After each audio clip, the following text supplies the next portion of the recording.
এক গ্রামে একটা বুড়ি ও তার নাতনি থাকত। তার নাতনির নাম ছিল রূপা।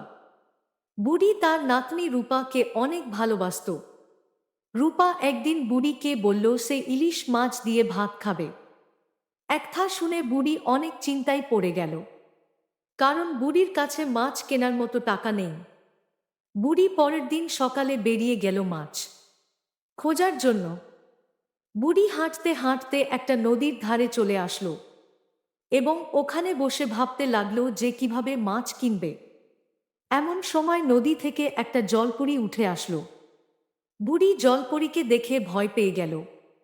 বুড়ি ভাবল জলপরী তাকে খেয়ে ফেলবে।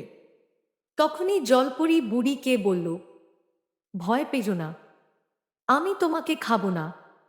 তখন বুড়ি একটু সাহস পেল। জলপরী বুড়িকে বলল, আমি সবার একটা করে ইচ্ছে পূরণ করে থাকি, তোমার কোনো ইচ্ছা থাকলে বলো।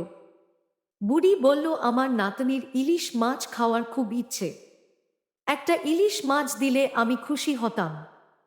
জলপরী তার জাদু শক্তির সাহায্যে সাথে সাথে ইলিশ মাছ বুড়ির সামনে নিয়ে আসলো।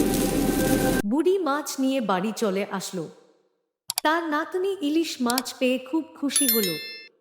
রান্না করে খুব মজা করে খেতে থাকলো।